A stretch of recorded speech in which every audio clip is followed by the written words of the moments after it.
শেষ হয়ে যাবে যদি সিবিআই জন্য তখন শেষ করতে পারছে কিন্তু ওদের টাকা ফেরত দিচ্ছে হাইকোর্টের অ্যাসিড ডিসপিউট করা মানুষ টাকা ফেরত পাওয়ার বন্ধ করছে শেষ করতে নাকি এটা মানুষকে যত হাজার লক্ষ কোটি টাকা লুট হয়েছে তাদের যে বিভিন্ন সম্পত্তি ক্রোক হয়েছে সেগুলো তো অনেক সময় ওভার ভ্যালু করে কেনা হয়েছিল এবং সব সম্পত্তি হদিশ পাওয়া যায়নি। অনেক সম্পত্তি তৃণমূলের বিভিন্ন নেতা নেত্রীরা হজম করে নিয়েছে, তাদেরকে তো সব পাওয়ার আপনারা নিয়ে দেওয়া হয়েছিল, জমি বিষয়ত, হোটেল, বাড়ি ইত্যাদি।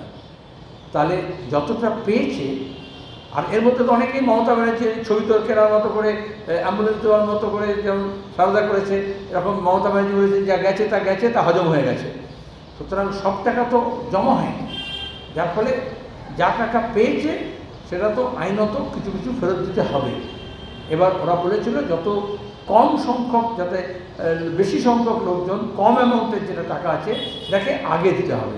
আবার অনেকে বেশি সংখ্যক টাকা ব্যবহার করেছিলেন, তারা পরে আসবে। কিন্তু কখনোই, যেহেতু মমতা ব্যানার্জি বলে দিয়েছেন যা গেছে তা গেছে, যতটা গেছে তারা একটা ফেরত আসবে না, কারণ সেই টাকায় তৃণমূল দল তৈরি হয়েছে, সেই টাকায় তৃণমূল মিডিয়া কিনেছে, সেই টাকায় তৃণমূল কংগ্রেস মুখ্যমন্ত্রী করেছে, সরকার দখল করেছে এবং প্রধানমন্ত্রী করার স্বপ্ন দেখেছিল। সুতরাং তার মধ্যে অনেক টাকা ইনভেস্ট হয়ে গেছে পলিটিক্যালি। এটা কিন্তু কুইট প্রো কো বলেছে সুপ্রিম কোর্ট। কিন্তু মন্দের ভালো সম্পত্তি, আমরা প্রথম দিন থেকে বলেছিলাম সম্পত্তি ক্রোক করতে।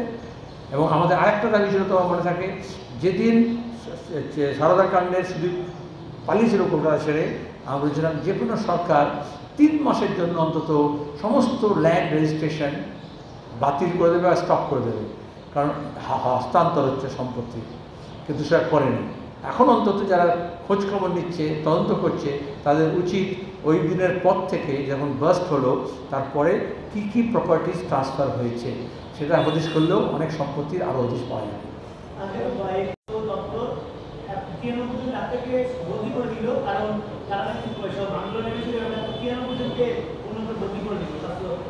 আমি চিকিৎসক যারা আন্দোলন করছেন তাদেরকে কুর্নিশ জানাচ্ছি। তারা ইতিমধ্যে বলেছেন মমতা ব্যানার্জি আপনার কেরিয়ার নিয়ে আপনি ভাবুন, চিকিৎসকরা নিজের কেরিয়ার নিয়ে ভাবিত নয়। সিনিয়র ডক্টররা তাদের কনভেনশনে বলেছেন যদি এরকম হস্তক্ষেপ করা হয় এবং হুমকি দেওয়া হয় তাহলে গণ ইস্তফা দেবে সিনিয়র ডক্টরসরা, যদি জুনিয়র ডাক্তারদের আন্দোলন ভাঙার জন্য চেষ্টা করা হয়। এবং এখনও যারা প্রতিবাদ করছে তাদের উপর মিথ্যা মামলা যেমন করা হচ্ছে, যারা সরকারি কর্মচারী আছেন, কিছু চিকিৎসক আছেন, চিকিৎসা কর্মী আছেন, তাদেরকে বদলির ভয় দেখানো হচ্ছে। তার মানে এই যে নর্থ বেঙ্গল লবি, যাদের কল্যাণে সন্দীপ ঘোষ হয়েছিল, যাদের কল্যাণের কারণে এই খুন হলো, যাদের কল্যাণে এই দুর্নীতি আছে, দে আর হ্যাভিং দেয়ার শট। স্বাস্থ্য মন্ত্রক থেকে, স্বাস্থ্য দপ্তর থেকে তাদের নিরস্ত হতে হবে। তাহলে আমরা যেমন আরজিকর অভিযান করছি সেরকম আমরা স্বাস্থ্য দপ্তর অভিযান করব, আমরা লালবাজারও অভিযান করব, পুলিশের যদি অপসারণ না হয় পুলিশ কমিশনারের, এবং আমরা এই যে সিজিও কমপ্লেক্স এবং নিজাম প্যালেস যেখানে সিবিআই তদন্ত করছে তা অগ্রগতি না ঘটলে আমাদের সেখানেও যেতে হবে। কারণ ভয় দেখিয়ে আন্দোলনকে দমানো যাবে না। একবার যারা রাস্তায় নেমেছে তাদেরকে রাস্তা থেকে মমতা ব্যানার্জি লাঠি গুলি পুলিশ দিয়ে সরাতে পারবেন না। দুর্গাপুর তার প্রমাণ, আক্রমণ করেছে, পুলিশ মিথ্যা মামলা করেছে, এফআইআর নিতে চায়নি, 4 ঘন্টা লড়াই করে তারপর এফআইআর করা হয়েছে এবং গতকাল সেখানে বিশাল সমাবেশে মানুষ রাস্তায় নেমেছেন। সুতরাং এই চিকিৎসকরাও তাদের উপর প্রতিবাদের জন্য আক্রমণ নেমে আসে, গোটা চিকিৎসক সমাজ এবং বাইরের সমাজ তাদের পাশে দাঁড়ায়।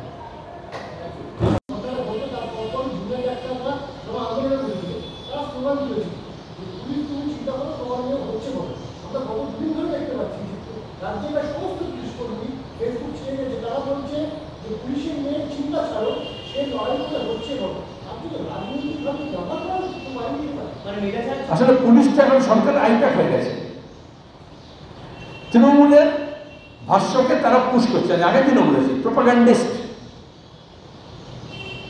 Not police. পুলিশের জব এটা নয়। পুলিশিং ব্যবস্থাটা ভেঙে পড়েছে আর সেখানে দাঁড়িয়ে তারা সরকারের প্রচারক হয়ে গেছে। এই জন্য তাদেরকে প্রকাশ করা। ধন্যবাদ।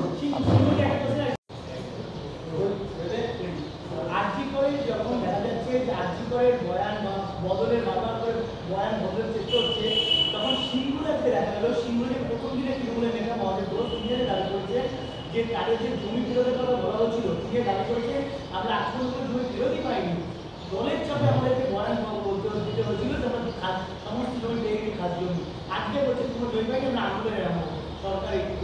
করে পুলিশও বলবে পদ থেকে তাড়িয়ে দেবে, যে মমতার চাপে বা দলের চাপে এরা বলেছিলাম।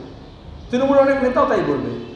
অন্তত সিঙ্গুরের মহাদেবকে আমি তো ধন্যবাদ জানাবো, সে আজকে বলছে আরজি কর অনেকে চোখ খুলে দিয়েছে যে প্রতিদিন কীরকম মমতা ব্যানার্জি তার বয়ান পাল্টান সকাল বিকেলে, কীরকম ভাঙচুরের টিভিকে দেখানো হলো যখন তিনি বললেন ভুয়ো ভিডিও স্বাধীনতা দিবসের সকালে।